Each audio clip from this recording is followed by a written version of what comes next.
Assalamualaikum teman-teman, kembali lagi di channel Bacaan Indiana. Jadi kali ini aku mau ceritain kisah Nabi Muhammad SAW part 25, part terakhir ya guys, last part Nabi akhir zaman.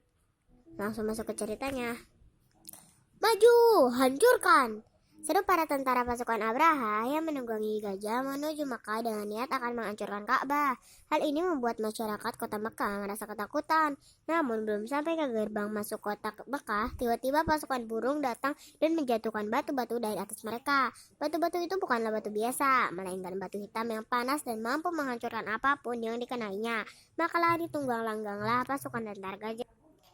Bersamaan dengan itu, di sebuah rumah di suatu sudut kota Mekah telah lahir seorang bayi laki-laki yang kemudian digendong oleh kakeknya, Abdul Muthalib, seorang pembesar suku Quraisy, mengelilingi Ka'bah sambil berseru, "Ahmad, Ahmad, Ahmad." Muhammad kecil terlahir tanpa ayah di sampingnya. Ayahnya Abdullah telah meninggal dunia ketika ia masih dalam kandungan ibunya, Aminah. Pada usia 5 tahun, sepulang dari ziarah ke makam sang ayah, ibunya pun meninggal dunia. Muhammad kecil kemudian diasuh oleh kakeknya. Ketika usianya 7 tahun, sang kakek meninggal dunia dan akhirnya Muhammad kecil diasuh oleh pamannya, Abu Thalib. Jadi ini ya, ini pemakamannya, dan ini Nabi Muhammad nggak diketahui gitu wajahnya. Muhammad kecil hidup sederhana dan mandiri. Ia menggembalakan kambing seperti anak-anak lain pada waktu itu.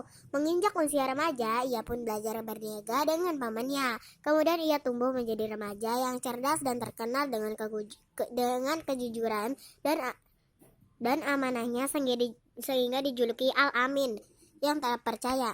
Jadi aku tuh pernah ujian agama. Nah terus ada ini cerita Nabi Muhammad Al-Amin.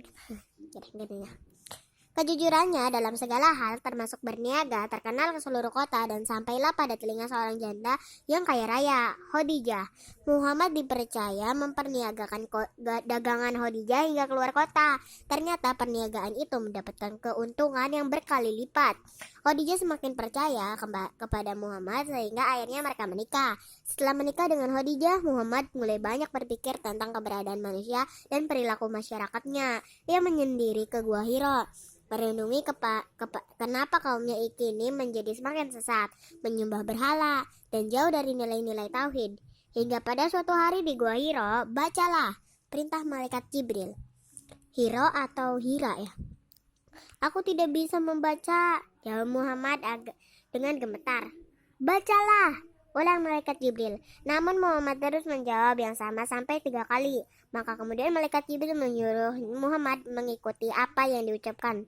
Itulah wahyu pertama yang turun dan sekaligus sebagai pengangkatan dan sekaligus sebagai pengangkatannya menjadi nabi. Setelah itu Nabi Muhammad mulai berdakwah kepada kaumnya. Orang-orang yang terdekatnya lah yang mula-mula menerima ajakannya dan masuk Islam, yaitu Khadijah, Ali bin Abu Thalib, Abu Bakar, Utsman bin Affan, Abdurrahman bin Auf, Talhah bin Ubaidillah, Sa'ad bin Abi Waqqas, Zubair bin Awam, Zaid bin Harithah, Bilal bin Rabah, dan Ammar bin Yasir.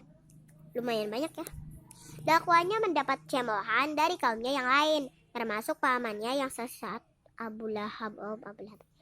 Mereka bukan hanya menghina, bahkan sering pula menyakiti Nabi Muhammad. Pada suatu waktu, kaum Quraisy melakukan pemboikotan kepada Nabi Muhammad dan para pengikutnya. Hal itu membuat kaum muslim kelaparan. Sungguh, mereka sangat tersiksa dengan pemboikotan tersebut, tetapi tetap memegang teguh keimanan mereka. Sampai akhirnya paman yang sangat dicintai dan selalu membela Nabi Muhammad, Abu Thalib, meninggal dunia. Disusul tak berapa lama kemudian Khadijah, istri tercintanya, juga meninggal dunia. Nabi Muhammad merasa sangat sedih dengan kepergian dua orang terdekat yang selalu membelanya, sehingga tahun itu disebut Amul Huzni, tahun kesedihan.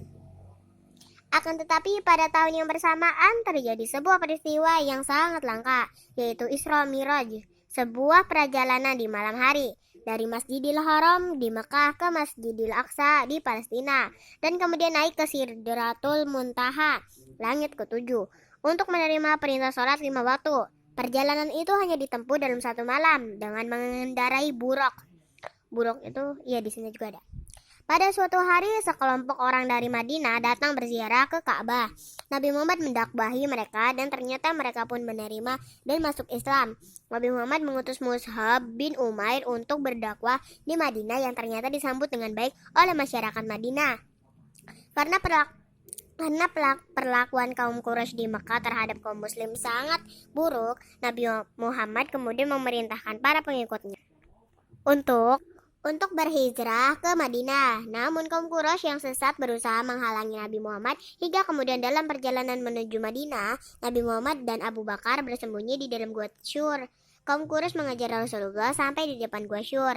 Namun mereka melihat sarang laba-laba menutupi mulut gua dan burung merpati yang bersarang di atasnya. Sehingga mereka berpikir tidak mungkin Nabi Muhammad masuk ke dalam gua tersebut tanpa merusak sarang laba-laba itu. Maka selamatlah Nabi Muhammad dari kejaran musuhnya dan sampai di Madinah. Orang-orang di Madinah menyambut hangat dakwah Nabi Muhammad sehingga umat Islam menjadi banyak dan kuat di Madinah. Dalam mempertahankan dakwahnya, kemudian Nabi Muhammad dan kaum muslimin sering harus menghadapi peperangan dengan kaum kafir.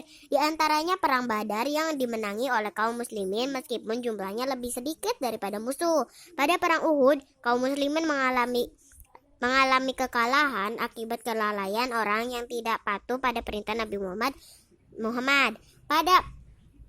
Pada perang Khandaq, kaum muslimin memakai strategi perang yang hebat sehingga berakhir pada kemenangan kaum muslimin. Sampai pada suatu waktu Nabi Muhammad dan kaum muslimin kembali ke Mekah tanpa adanya perlawanan dari orang kafir yang kemudian dikenal dengan Futhu Mekah.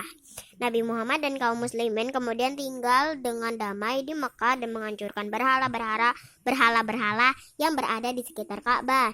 Nabi Muhammad SAW meninggal dunia tak berapa lama setelah melaksanakan ibadah haji yang dikenal dengan Haji Wada atau haji terakhir.